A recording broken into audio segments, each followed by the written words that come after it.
جس بازار کے اندر، جس سوسائٹی کے اندر آمینہ کے لال کا ذکر ہوگا، حلیمہ اسی گراؤنڈ کے اندر تیرا بھی ذکر ہوگا۔ آج لوگ اپنی بچیوں کا نام حلیمہ رکھتے ہیں۔ بہت ساری خواتین چلی تھی بنو سعد کی، پتہ بھی نہیں ہوتا کسی کو کون سی خاتون کا کیا نام تھا، لیکن ساروں کو پتا ہے حلیمہ کے سچ کی وجہ سے آج ہمارے گھروں میں بچیوں کا نام حلیمہ رکھا جاتا ہے۔ اللہ فرماتا ہے میرے بندے جھوٹ نہ بول، سچ کا دامن پکڑ لے، میں تجھے روٹی بھی دوں گا، بوٹی بھی دوں گا، کارے بھی دوں گا، بہارے بھی دوں گا، تیرے مرنے کے بعد تیرے جنازے کے اندر سرور بھی لاؤں گا، تیری قبر کے اندر نور بھی لاؤں گا۔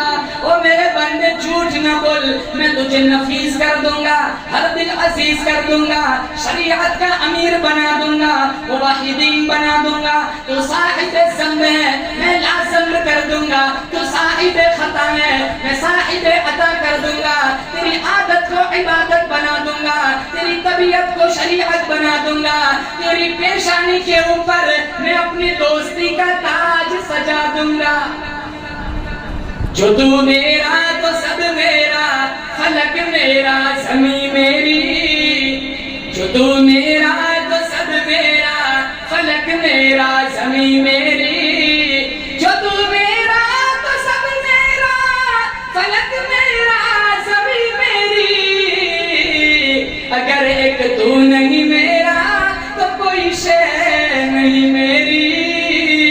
اللہ ہمارا ہو جائے گا، بولو انشاءاللہ سچ بولیں گے، بولو زور سے انشاءاللہ۔ اللہ اگر ہمارا ہو گیا، مسلمانوں دنیا کی کوئی طاقت ہمیں نہیں ہرا سکتی، کوئی طاقت ہمیں ذلیل نہیں کر سکتی۔ اگر اللہ ہمارا ہو گیا مسلمانوں، انشاءاللہ دنیا کی کوئی طاقت ہمیں ذلت کے منہ میں نہیں ڈال سکتی، ذلت کے دہانے پر نہیں کھڑا کر سکتی۔ ارے سفینہ کی کہانی سنو، سفینہ رضی اللہ تعالیٰ عنہ جنگل سے گزرے، شیر ببر کا مقابلہ ہوا، شیر نے ناخن مارنا چاہا، سفینہ صحابی کہتے ہیں ارے شیر تو حملہ مت کر، تو نہیں جانتا میں محمد مصطفیٰ کا غلام ہوں، ارے میں محمد مصطفیٰ کا غلام ہوں۔ شیر دم ہلانے لگا، زمین پر بیٹھ گیا، یہ اس کا اشارہ تھا نبی کے صحابی، نبی کا غلام میری پیٹھ پر بیٹھ جا، میں تجھے تیری منزل تک چھوڑ دوں گا۔ سفینہ شیر پر بیٹھے، بازار کا راستہ آیا، ارے چوک کا راستہ آیا، لوگ کھڑے ہیں، دہشت میں ہے،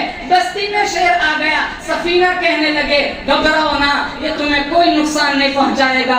سفینہ اللہ کے نبی کے پاس گئے، کہا میرے ساتھ یہ واقعہ پیش آیا ہے، ایک شیر ببر نے میرے کو یہ سہارا دیا، میرے گھر تک مجھے پہنچایا، لیکن میرے دل میں ایک تشویش ہے۔ یہاں کیا تشویش ہے؟ کہا میں نے جب شیر سے کہا نا کہ میں نبی کا غلام ہوں، تو اس نے بھی مجھے کچھ کہا، لیکن کیا کہا وہ مجھے سمجھ نہیں آیا۔ کہا سفینہ تو جنگل میں تھا، جبرائیل اس سے پہلے میرے پاس آ گئے تھے، جب شیر کو تو نے کہا نا میں نبی کا غلام ہوں، تو شیر نے بھی تجھے کہا تھا تو نبی کا غلام ہے، تو میں نبی کے غلاموں کا بھی غلام ہوں۔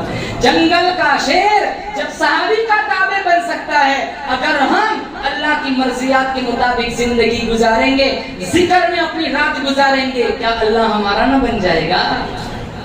وہ ایک ذاکر تھا، ساری رات ذکر کرتا، اللہ اللہ اللہ، ساری رات ذکر کرتا۔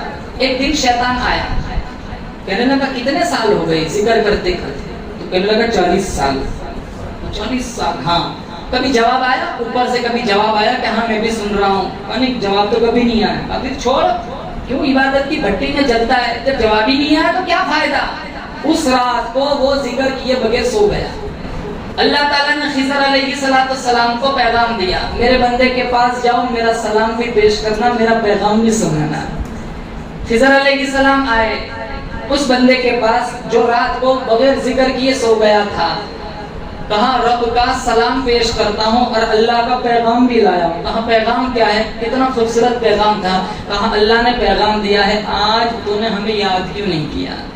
خاک یاد کروں؟ 40 سال ہو گئے کبھی جواب ہی نہیں آیا، کیا یاد کروں؟ تو اللہ کی طرف سے جواب آیا کہ جب میرا کوئی بندہ کہتا ہے اللہ، دوبارہ کہتا ہے اللہ، میں دوبارہ اپنا نام لینے کی توفیق ہی اسی کو بخشتا ہوں جس کا پہلے کہا ہوا قبول کر لیتا ہوں۔